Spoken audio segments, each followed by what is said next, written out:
Sasagot muna yung tanong ko eh. Ay, kayo muna sumagot sa tanong. Di ba po kami tapos sa PAGCOR? Just answer yes or no. Pinayagan nyo ba? Sandali po, hindi pa nasasagot muna yung tanong ko eh. Ay, kayo muna sumagot sa tanong ko. Kayo po ba ay game developer? Kayo enabler, promoter, and marketer ng online games? Kasi Hindi po. Mr. Chair, parang sila ngayon ang nagigisa eh. That's why I'd like to point out, ano po ba yung limited participation ninyo eh? Kasi ang PAGCOR po ang merong regulatory powers dito eh. Bakit hindi sila yung mauna na mag-regulate? Bakit po yung GCash ang dinidiin natin? Parang nakikita ko, we're all barking on the wrong tree. I just made a suggestion this morning but I did not expect na sila yung gigisahin natin. Hindi po sila yung operator eh.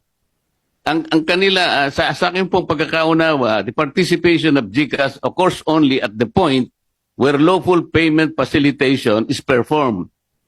And GCash has employed stringent regulatory and compliance control. So, bakit sila yung receiving end? Ito lang naman ang punto. Let us be very reasonable here. Don't be harsh on anybody. Yung PAGCOR ang uunahin natin dito. Sila yung nag-breakdown ng regulation. If they cannot regulate their own accredited and approved online game operators, at sinasabi nila ngayon dito, Mr. Chair, ang problema yung pong mga illegal. Bakit hindi po nyo puntahan ng mga platforms, Mr. PAGCOR? Eh, ang mga platforms, kabisado naman natin kung sino-sino sila. Ito yung Google Pay. Ito yung Amazon, ito yung Facebook, ito yung Twitter. Can you not go to them in the first place with the help of DICT? Doon kayo magsimula. That's the first layer. And then go back to your legal or illegal. Tingnan nyo kung meron silang KYC measures to protect the public. Why are we frying the e-wallet? Wala po akong nakikitang participation nila sa e-gambling or whatever. Yes, but they are the conduit to But online for gambling. the Without record, I was the one who suggested. Hindi po pwedeng magtaya yung mga bata kung wala yun. Kaya nga po, ang sinasabi ko, i-suspend nila. Tapos na yun. Pag sinuspend nila lahat, yung link, so wala na pong magbabayad. At the very least, merong provisional tayong nagawa ngayon. May provisional measure that we have done. But let us not naman fry people. Let me answer. Mr. Chair. Bakit nag-isa? Yeah. Senator Let me, Cayetano with then your permission, dahil Altaveros. ako po yung medyo minitulo. First and foremost, tama po, Senator Marcoleta, ikaw nag-suggest. Ang kasalanan ko, I take all of your suggestions seriously. Na-offend lang po ako na sinagot kasi na wala na yan, wala nang links.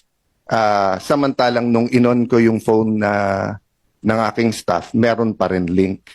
And because nga, I found it lack of political will na July 5, kinonsulta pa rather than then. Secondly, sir, the thing is, I have received information, complaints from very, very reliable, in fact, players to, that yung ibang e-wallets, hindi ko sasabihin kung sino, later on, kasi imbitahin naman ni Chairman Tulfo, sinabi niya kanina, that pati sa illegal, ginagamit yung e-wallets at kulang ang ginagawa nila. Ang PAGCOR does not regulate the e-wallets. It is central bank. Having said that, it is a bigger problem. So anyway, we'll leave it there and we will go now to PAGCOR. So with that, pasensya ka na, Senator Marcoleta, we're not passing the blame to central bank, but we're sharing the blame with I share the blame with all of you. Dapat talaga nung pinasa yung PAGCOR law, tinanggal kasi dito sa Senate yung yung internet. Nakaban yun talaga nung 2007 law. 'Di ba? Kaya hindi ko masisi si Chairman Al kasi wala sa batas ngayon na bawal ang internet. Nilalagay namin ni Joel Villanueva yun sa pero tinanggal dito sa Senate. Anyway, Mr. Chairman, if I may just very quickly, no? And I share the sentiments of my dear